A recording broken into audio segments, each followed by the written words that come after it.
Hey, my name is Nick Kirsch. I'm applying for the LSAT tutoring position with Blueprint. This is my introductory video. Um, start out, I got a 170 the first time I took the LSAT. I studied for about 4 months. I used the LSAT Trainer by Mike Kim. It was, I thought, a very good book. It taught me everything I needed to know for the LSAT and gave me everything I needed in order to get a great score.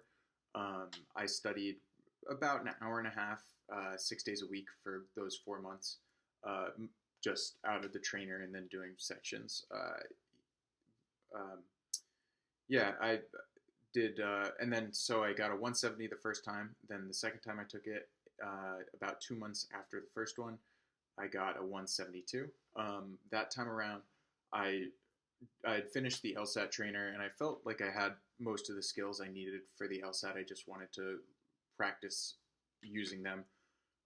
So I didn't use a book. I just did a timed section. I tried to do one section a day, 6 days a week, for about 2 months.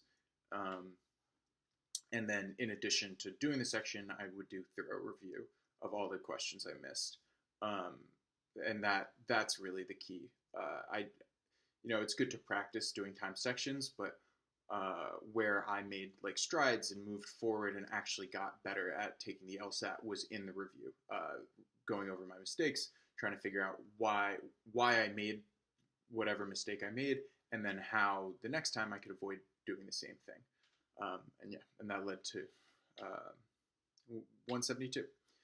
All right, so 3 tips for someone preparing for the LSAT. First, give yourself plenty of time. I recommend at least 3 months for everyone taking the LSAT in order to prepare. That should be plenty of time to get your score where you want it to be. Um, but and then in it, sort of going hand in hand with giving yourself plenty of time is also giving yourself opportunities to take it more than once. Even if you study for 3 months, sometimes for me, I felt like I could get a better score. Like I was sort of just starting to figure out how to take the test, and then I just wanted to practice it more and more times. So, and giving yourself an extra opportunity or multiple opportunities, so you're not applying to law school, 2 days after you take the LSAT. Um, just it gives you're hedging your bets essentially.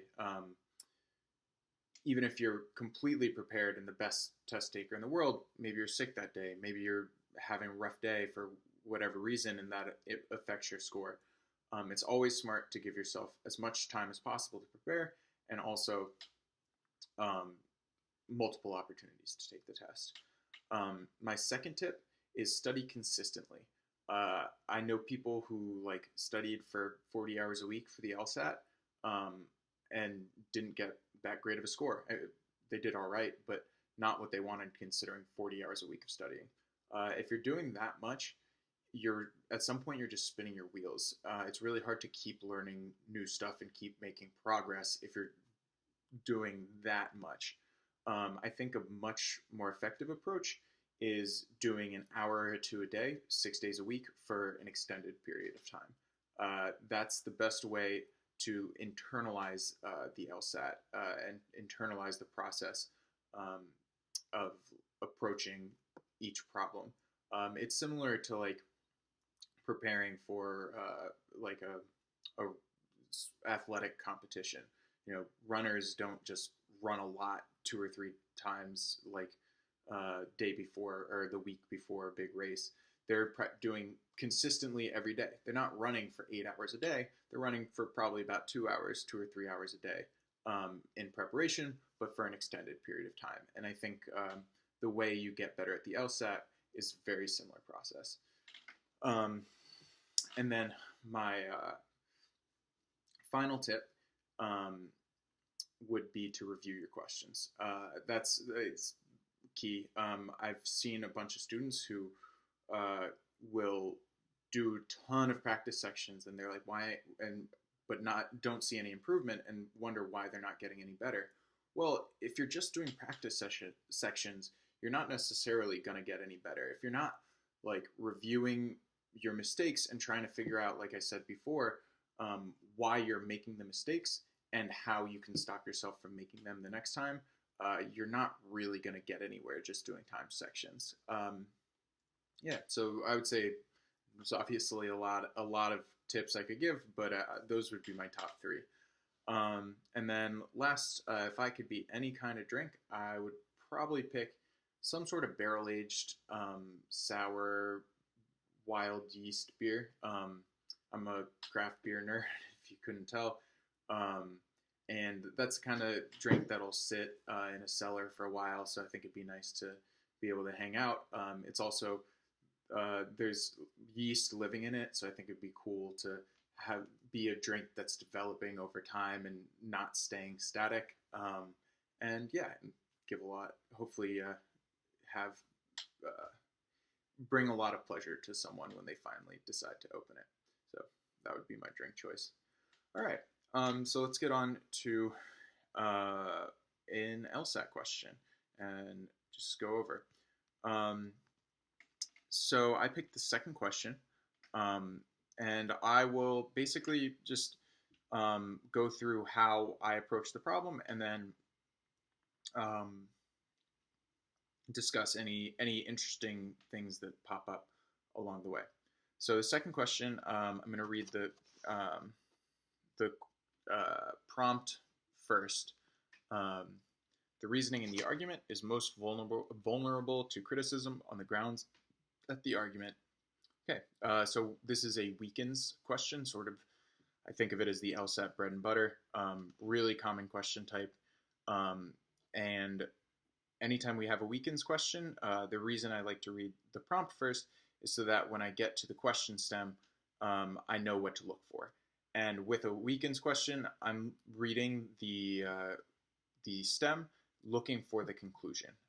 So find out what the main point of the argument is, and then find ways to attack it, because we're going to look for an answer that weakens it. So the average length of stay for patients at Edgewater Hospital is 4 days, compared to 6 days at University Hospital.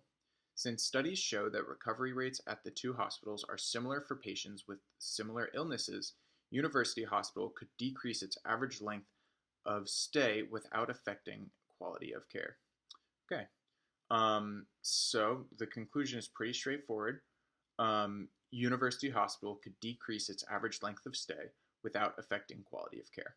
Okay, so that's the conclusion. So now I'm going to look at the support and decide what the support is.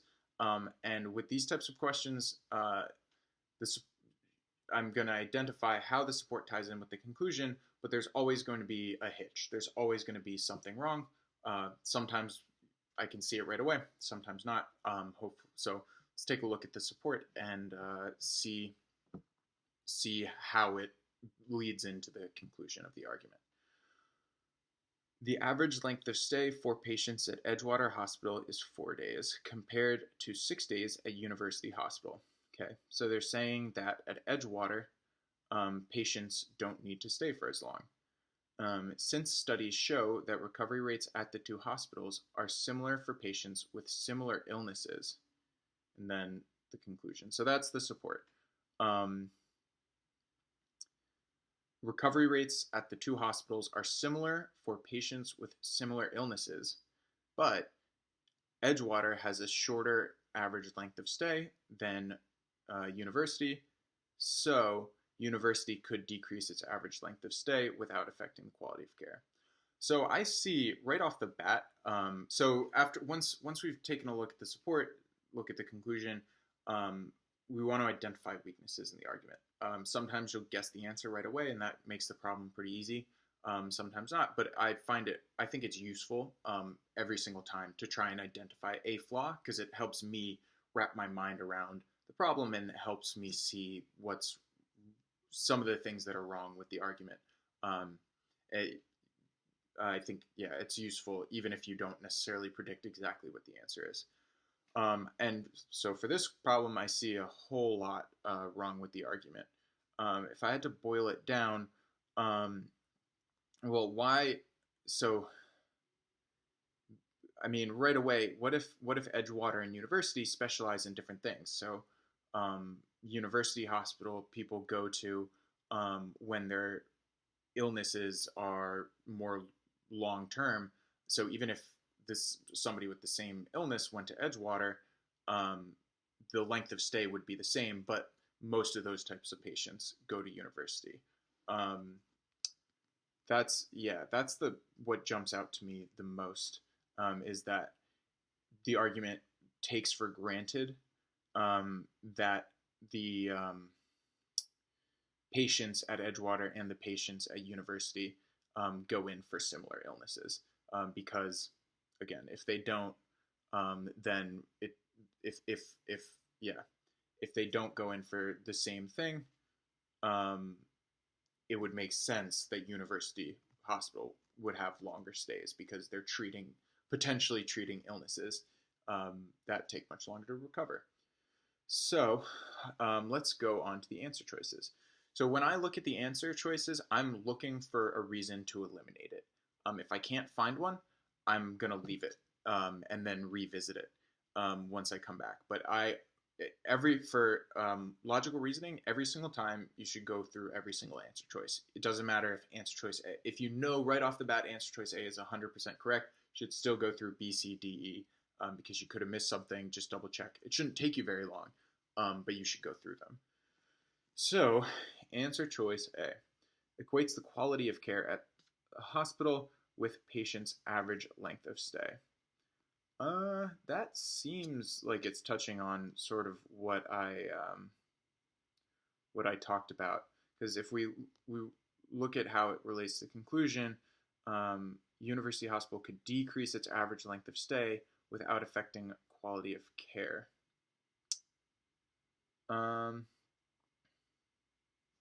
Equates the quality of care at a hospital without. Yeah, I like it. I'm gonna leave it and see what the other answer choices are. B, treats a condition that will ensure the preservation of quality of care as a condition that is required to preserve quality of care. There's nothing required. Nowhere in the conclusion does it talk about requiring anything. Fails to take into account that the possibility that patients at Edgewater tend to be treated for different illnesses than patients at University Hospital. Okay, so that's right. That's pretty much exactly what I was saying. After I go through D and E, I'm going to go back and look at A, but C seems pretty strong. If the patients at Edgewater are treated for different illnesses, then it would make sense that they're staying longer. D, presumes without providing justification that the length of time patients stay in the hospital is never relevant to the recovery rates of these patients. It doesn't really presume that. Never is a really strong word. Too strong in this case because we don't know that the argument is presuming that. E, fails to take into account the possibility that patients at University Hospital generally prefer longer hospital stays. That doesn't matter. Who cares if University Hospital patients prefer longer hospital stays? There's nothing in the passage about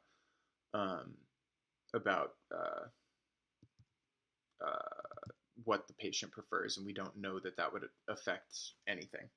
All right, so going back to A, equates the quality of care at a hospital with patients' average length of stay. So why is this answer choice wrong? Equates the quality of care at a hospital with patients' average length of stay. I guess it's not equating the quality of care with the average length of stay. Yeah, it's not, because it's saying they could decrease the average length of stay without affecting the quality of care. So if they could decrease an average length of stay without affecting the quality of care, clearly the average length of stay and the quality of care are not equated. So I'd say C. It fails to take into account the possibility that patients at Edgewater tend to be treated for different illnesses than the patients at University Hospital. Yeah, it covers all the ground.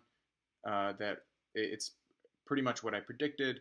Um, it does fail to take that into account, and that would make a substantive. If patients at Edgewater are treated for different illnesses than University Hospital, that would make a substantive difference as far as their length of stay, and if you could actually decrease the average length of stay without affecting quality of care.